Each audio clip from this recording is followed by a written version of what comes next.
Hello, my name is Andrew Keane. Welcome to Keane on America, the daily show about everything that matters, with the world's leading commentators and thinkers.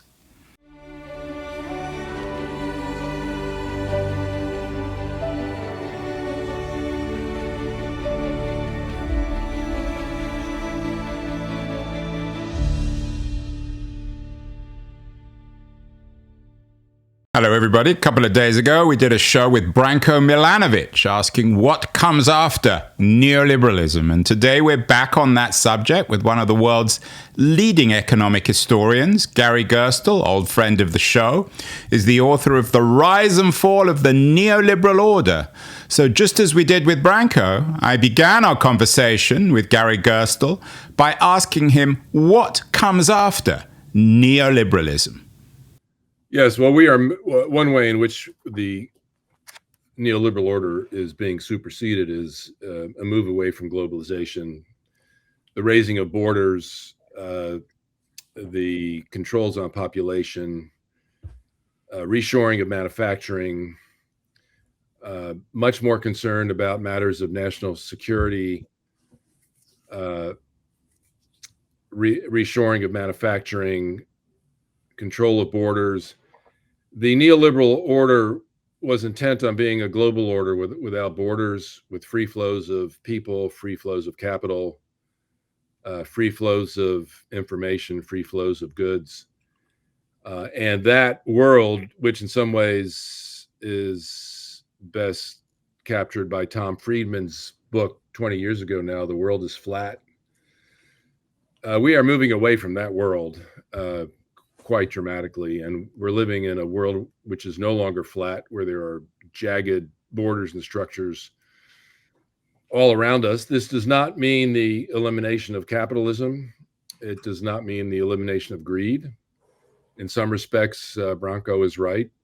Opportunities for greed have been enhanced, but the priority given to markets and the transparency of market transactions, the subservient role of states to make sure only that markets were functioning freely and perfectly, and the movement to a situation where states are increasingly important in shaping markets for national purposes, having to do with sovereignty, control of borders, reshoring of manufacturing. It's a different age. And we still don't know exactly what form that age is going to take, and we still don't have a proper term for labeling that age. At some point, we have to move beyond a post-neoliberalism to something else.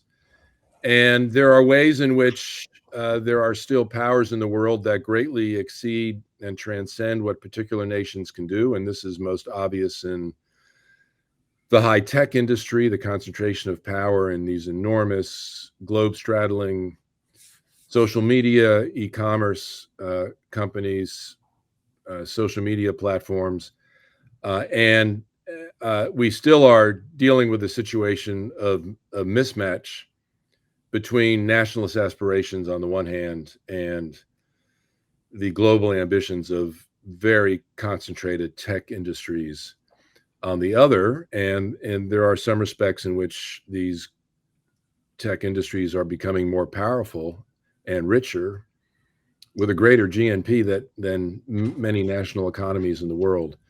And how that contradiction is going to be resolved is one of the key questions facing us for the next 10 or 20 years.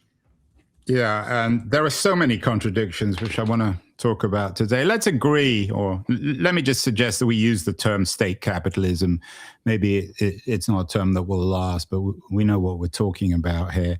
Does it represent, Gary, I'm not sure if this is a contradiction as much as an irony, of the convergence of the Chinese and the American models?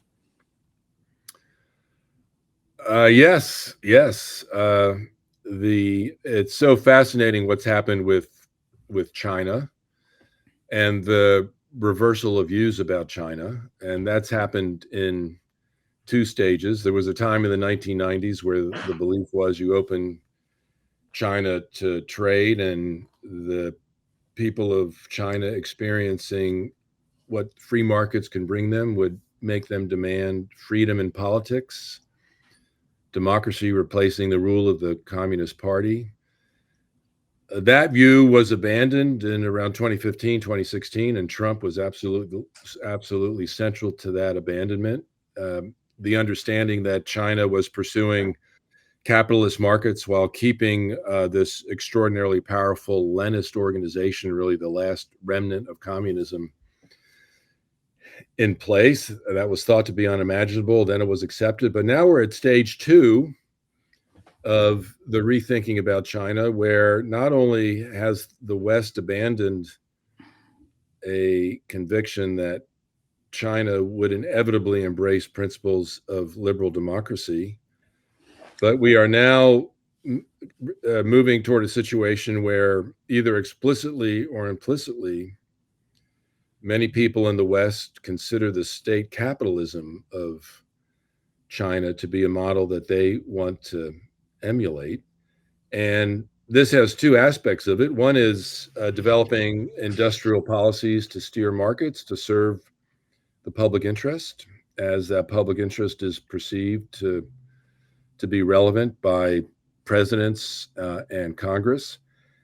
And the other element of this, and this is so manifest in the Trump administration, there's an emulation not just of wanting to use government to steer markets, but there's an interest in abandoning democratic practices and acting in an authoritarian way, which is mimicry of China, out of the belief that this is the only way to get things done. Now, there are people in the Trump administration who really want to institute a form of monarchy in America. That's, Trump as king. And literally, some of them are quite literal about that. It's not even a metaphor. Yeah, our friend Curtis Yarvin and some of his supporters in Silicon Valley, like Mark Andreessen, are quite explicit about this.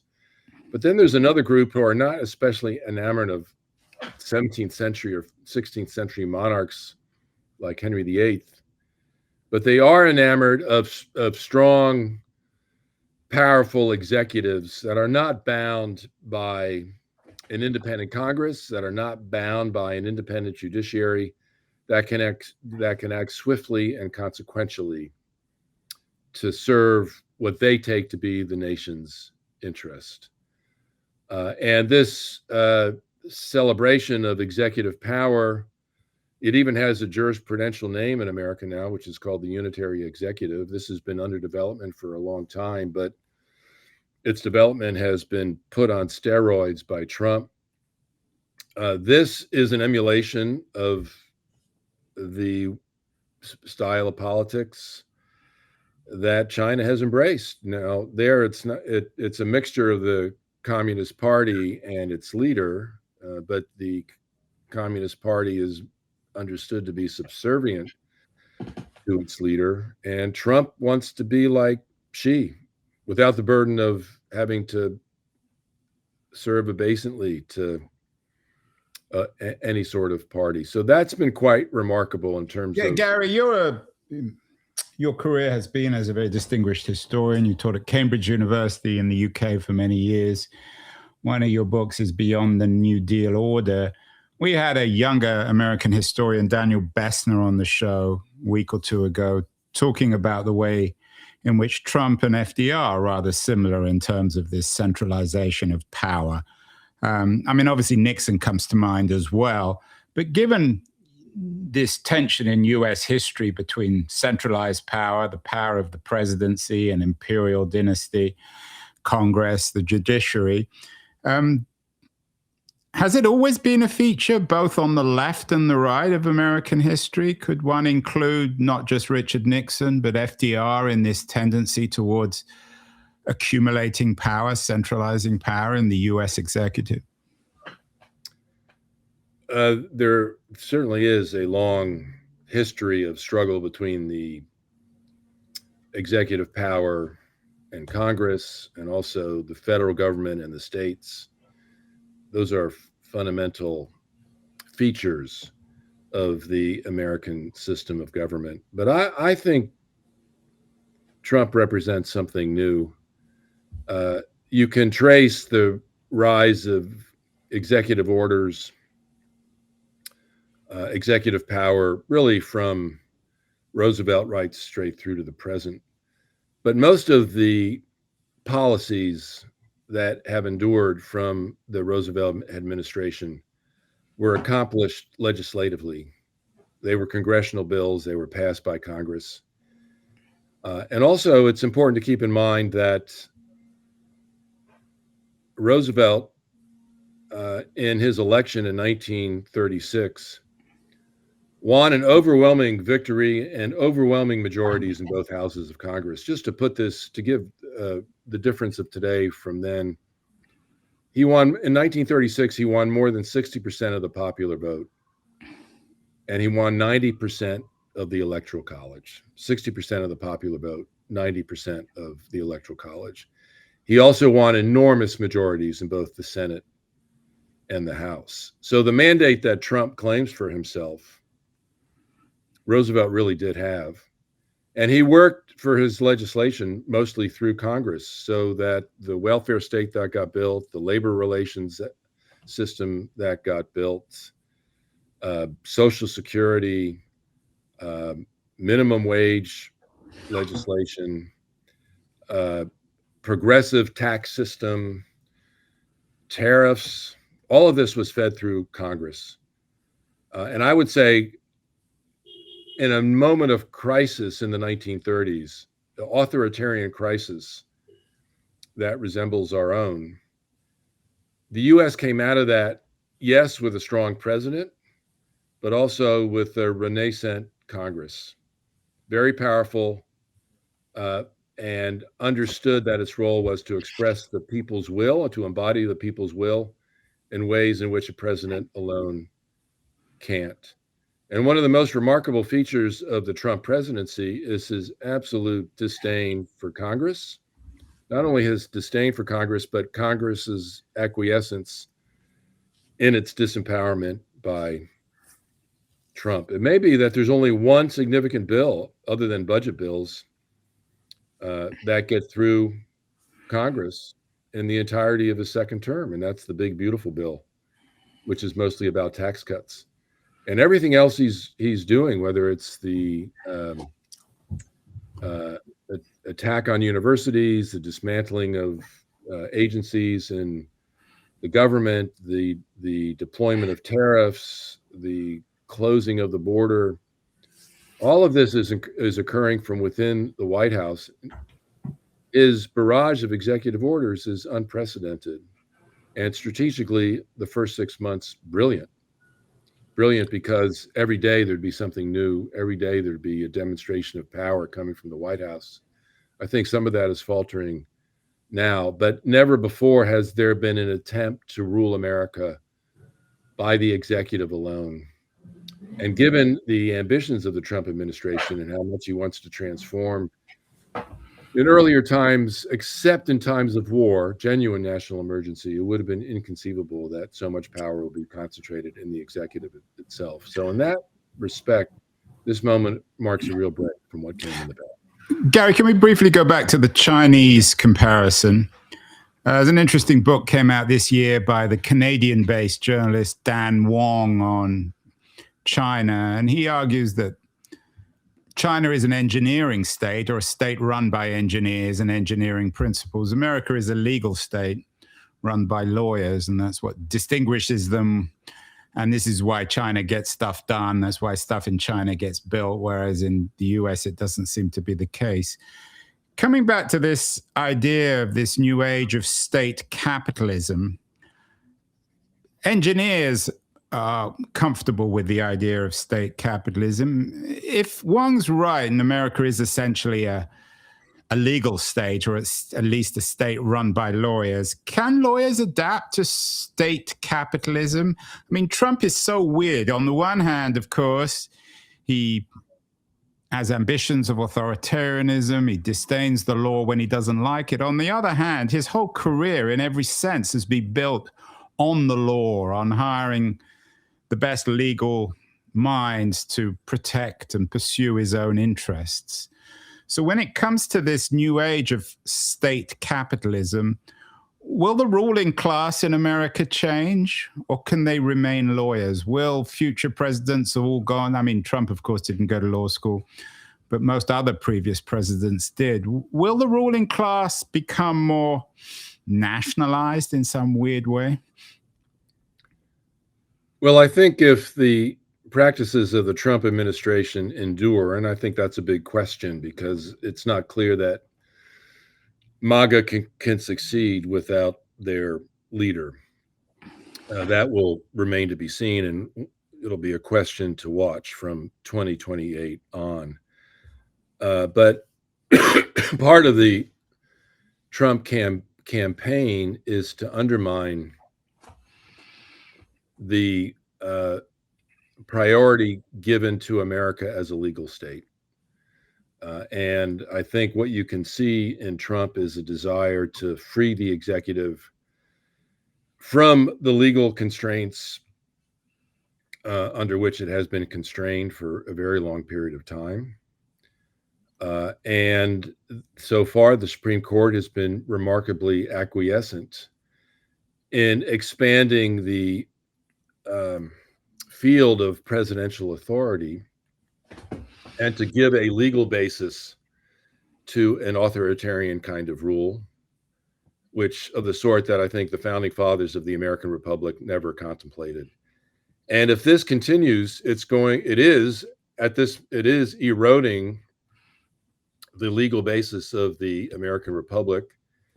It is leading many, many Americans to be profoundly skeptical of the rule of law. Both sides now see a partisan environment in which the law is no longer neutral. So I think it's now possible to imagine America moving to a nation where the basis of the state is something other than legal. It's based on a conception of power in which the law serves at the pleasure of the president. So Gary, for ambitious young people listening to this who want to be successful in this new age, you're in Cambridge, just down the road from Harvard. They'd be wiser to go to the Kennedy School of Government than the law school. Or to go into private practice, into business. I'm not sure the Kennedy School is the answer. I mean, it would, of course, be renamed the Trump School. That goes without saying.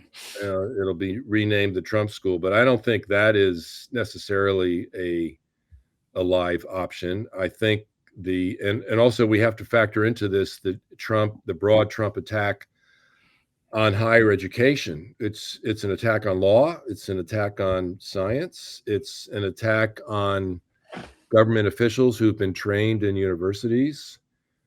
We are in a moment of profound skepticism of every bit of the university trained elite. And I think what Trump is bringing to Washington, has brought to Washington in a very profound way, is a desire to create a radically different kind of elite that is grounded in business, that is grounded in finance, that is grounded in Silicon Valley, that is grounded in the churches, because religion is a very important part of his movement. And I think if these tendencies, which have been revealed in Trump 2.0, if they continue 2028 and beyond, we are certainly going to see a huge upheaval in the character of the American elite. And I think we have to see this as one of the primary goals of the Trump administration, to displace an entire elite that is seen by Trump and his supporters as having not having the best interest of America at heart, leading America astray, exploiting and undermining what most Americans hold dear. So you're right that we are seeing under the Trump administration a huge campaign to unseat a university-based elite that has occupied positions of power in so many sectors of American society, and to replace that elite with something different. I mean, you mentioned Tom Friedman earlier, who is the journalist high priest of globalization. He wrote "The World is Flat." Why is Friedman and his class, his type, any better for the United States than, I don't know, Jared Kushner or the other business people around Trump? They're all as equally selfish and self-interested as each other, aren't they, Gary? Who is as self-interested? The people around Trump, as opposed as a Tom Friedman or the other high priests and priestesses of globalization. Well, I think elites are always self-interested, and there are two components to being an elite. One is to be self-interested and to gain power and legitimacy for the elite. In a society such as America, some of that legitimacy ultimately is going to depend on having some kind of popular base that respects the elite. Let me also say that there are reasons to be critical of the elites that have reigned in America for a long period of time. Thomas Friedman was a big supporter of the Iraq War of 2003. I consider that war undertaken by George W. Bush as being the worst foreign policy mistake in American history.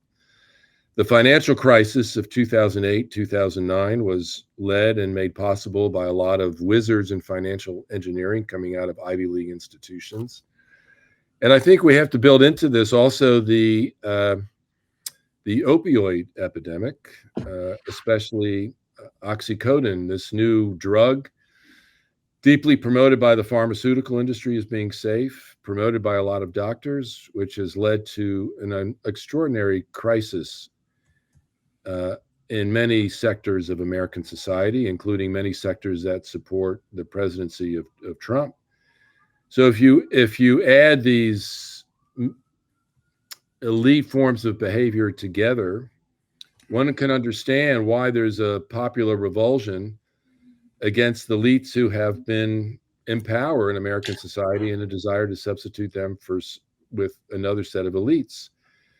I don't think that the elites that Trump is organizing to supplant these other elites are going to improve life in America. But one can certainly understand the anger and the impulse against a certain set of liberal university-educated elites that have wielded extraordinary power across the neoliberal era and have made some very, very serious mistakes, which have brought harm to large sectors of the country. Yeah, and the economic equivalent of Tom Friedman is Larry Summers, of course, who has been in the spotlight recently because of his association with Jeffrey Epstein. Do you think that the Epstein scandal, when historians look back, Gary, will sort of epitomize this crisis of the old regime? I think it will. I think it's important to separate Larry Summers as an economic secretary from his association with Epstein.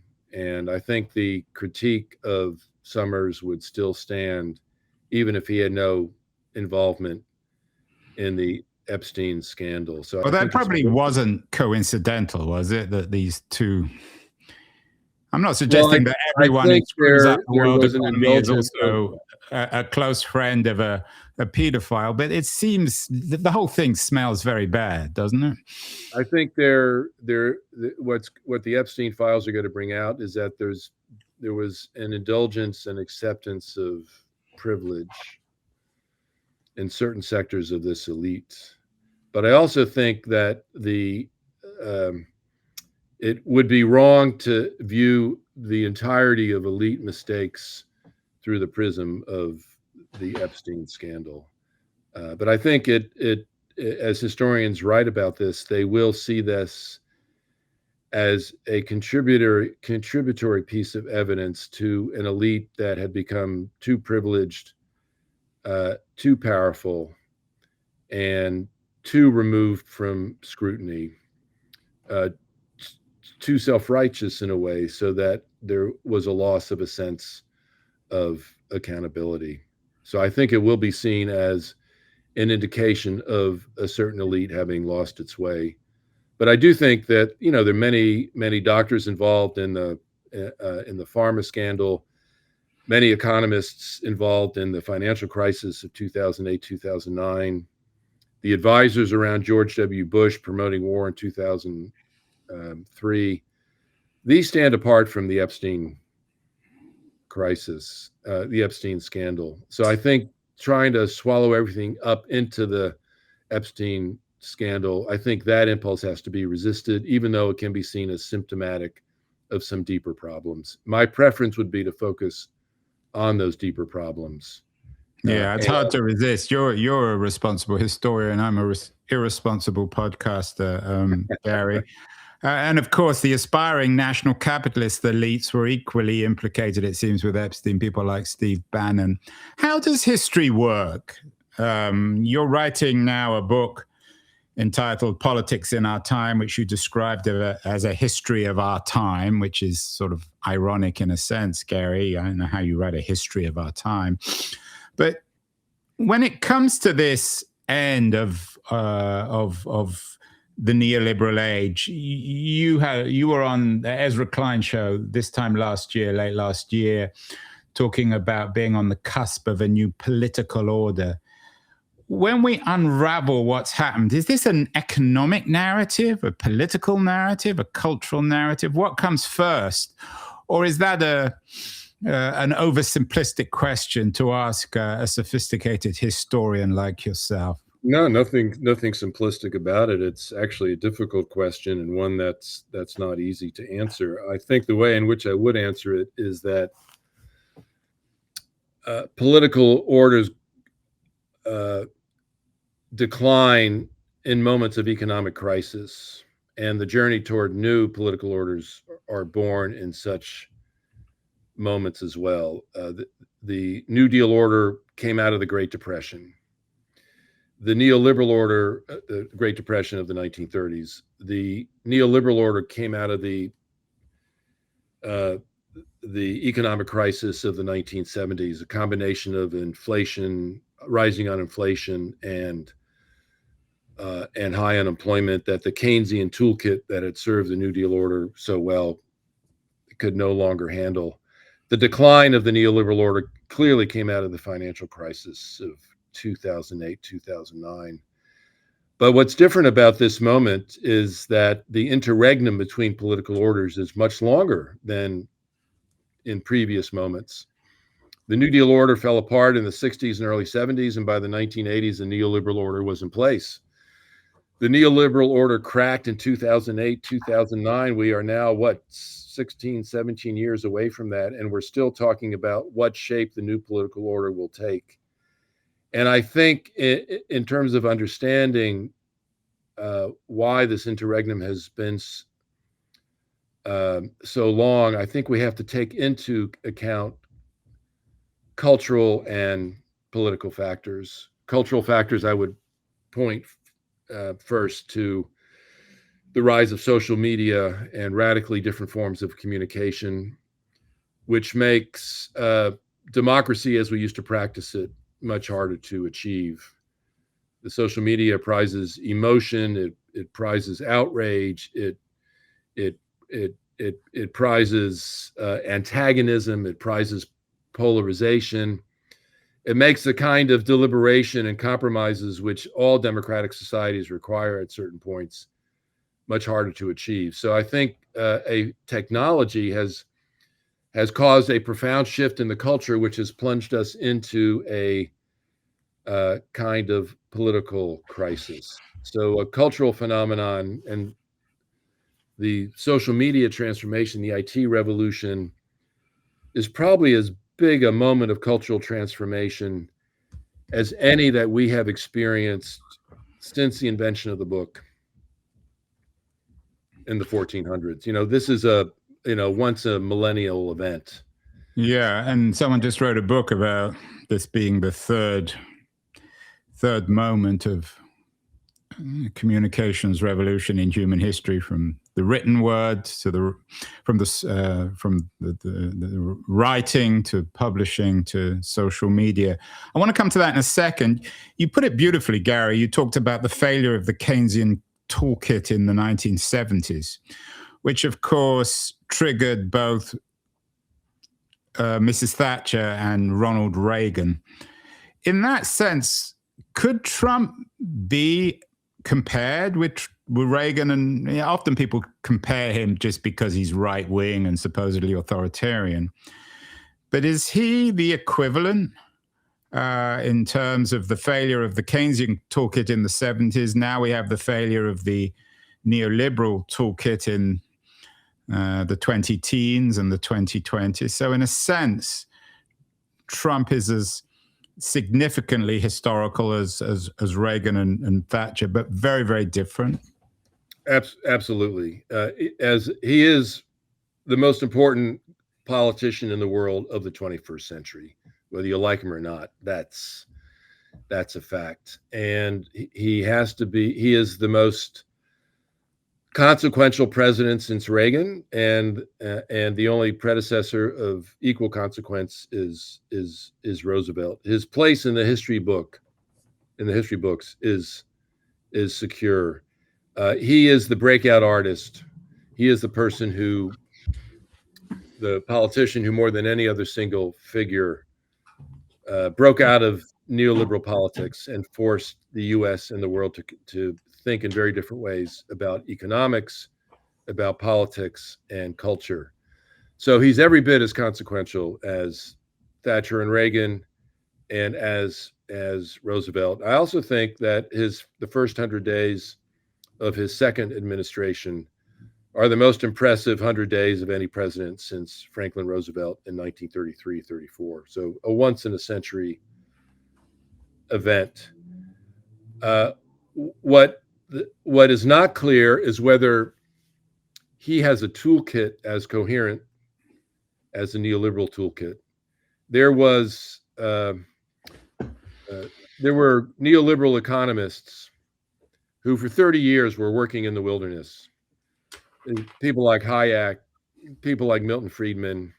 No one cared in the popular imagination. No one really cared who these people were. In the political imagination in the 40s. And they were decimated, of course, at the polls when the 1964 election. Yeah, completely decimated and irrelevant in the 1950s too. They could not get a political hearing when the New Deal order was dominant, but they stuck to their guns and they continued to develop their theories and their policies. So when they got their political break, which Reagan gave them in the 80s, they were ready with a suite of policies, principles, programs that could be implemented. When Trump came into office in 2016, he didn't expect to win. He had no set of economic advisors. He had no coherence to the kind of world he wanted to bring into existence.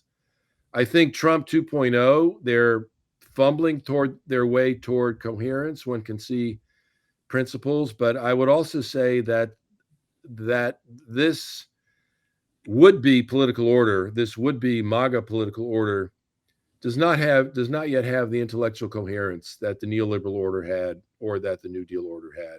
It may arrive, but it is not yet visible with the same degree of coherence, and that helps explain the much rockier road of implementation that the Trump economic proposals. I take your point, Gary. We had Peter Pomerantz on the show. He's been on a few times, really an expert on populist politics and culture.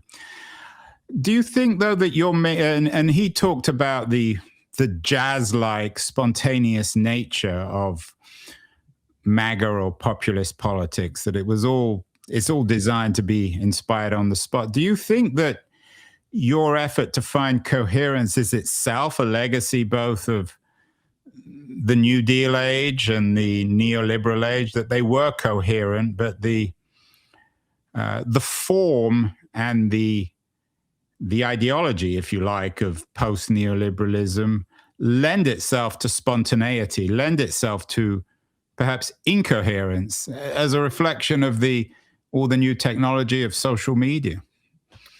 Well, I think it's a really perceptive and insightful comment. It is certainly possible that we will continue to live, if I can rephrase the question, will we live in conditions of disorder? Will those continue for the foreseeable future?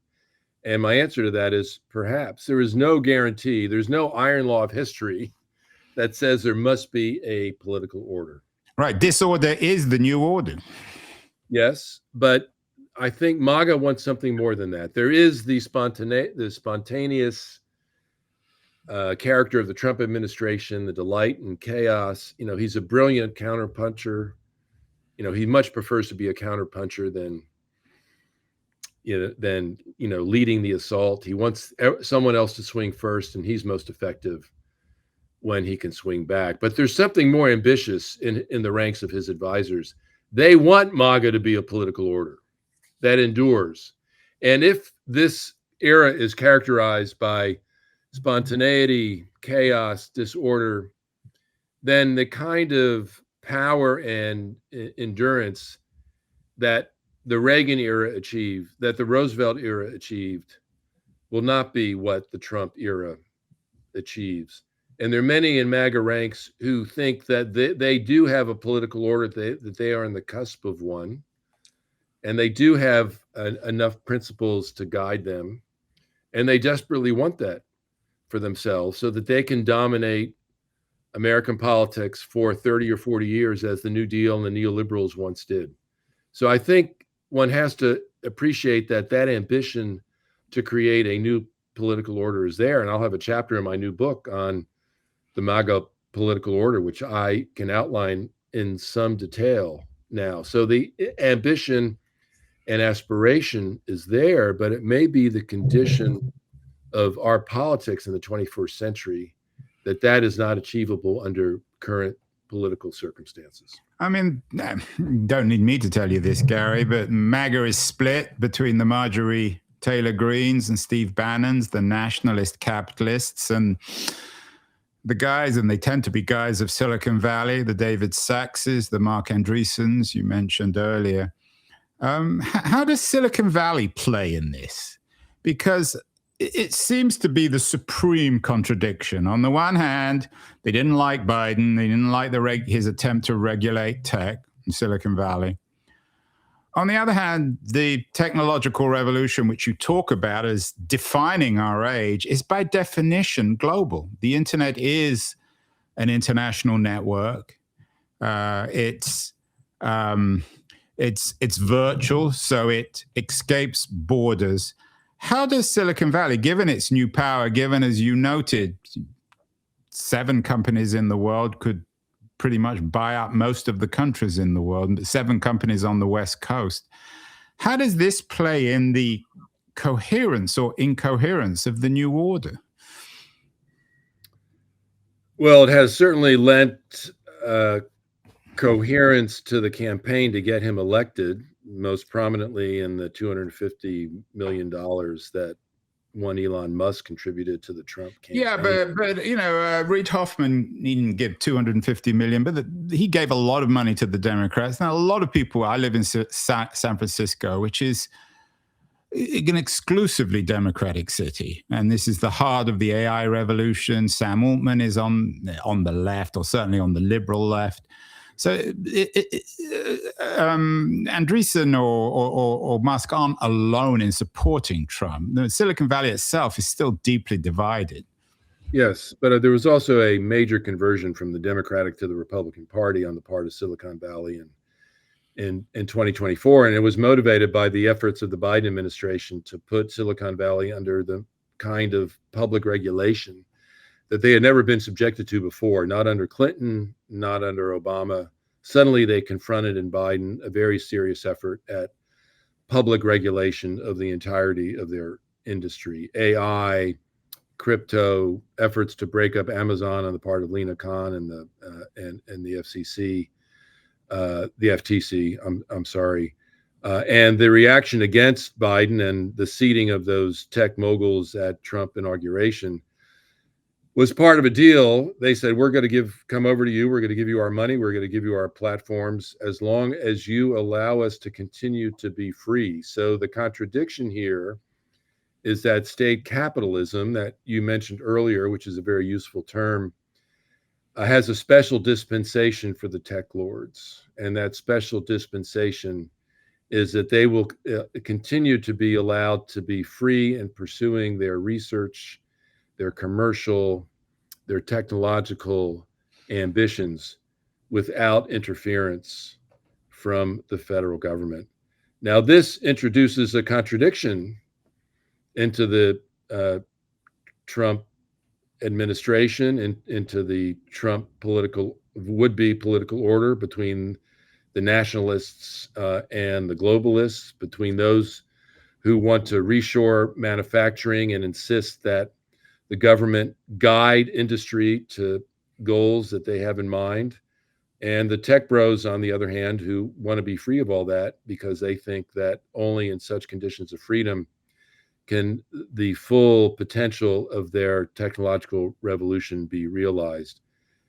So there are, in any would-be political order, there are contradictions. There are constituencies that are not natural allies. You think in the Roosevelt administration of the urban, ethnic, pluralistic North against the white supremacist, anti-pluralist South. I mean, that's an indication of a huge contradiction in that political order. So the question is not, are there contradictions? If a political order is going to be a political order, it has to expand, it has to bring in additional constituencies. So the question is not so much, are there contradictions? The question is, are the contradictions, can they be managed? Can they be held together in some kind of alliance so as to allow this order to triumph? And we are in a very interesting moment now where the splits are emerging between the globalists and the nationalists, and between the Marjorie Taylor Greens and other factions of the Trump coalition. This is one of the major developments in the news of the last couple months, and one of the key factors to watch over the next year. And it's an open question now about whether these are the early indications of the crumbling of MAGA and the descent into a kind of chaos, which is going to open the door back up to the Democrats in 2026 or 2028, or whether these are the signs of a movement that is actually still growing and still feeling its oats, and that there will be people in the Trump administration who find ways to manage these contradictions. At this point, we simply don't know the answer to that question, but that is something that has to be closely watched and followed. Well, that's the beauty of history. We don't know. We had Martin Wolf, the Financial Times great economist, on the show, suggesting that we're in the equivalent of the 1920s. He compared the Trump regime to the Coolidge regime and the Teapot Dome scandal. As a historian, Gary, it seems as if the big event really hasn't happened yet. We haven't had the big one as we talk about earthquakes out here on the West Coast. I mean, whether there'll be another great crash is, history doesn't, of course, always exactly repeat itself. But should we assume, can't we assume that something massive is going to happen? I mean, I know your friend David Runciman assumes that. Perhaps defines our age. It's rather like the people who walk around San Francisco expecting there to be a giant earthquake at some point or other. Should we assume it may not happen in 2026, but certainly by the end of the 20s,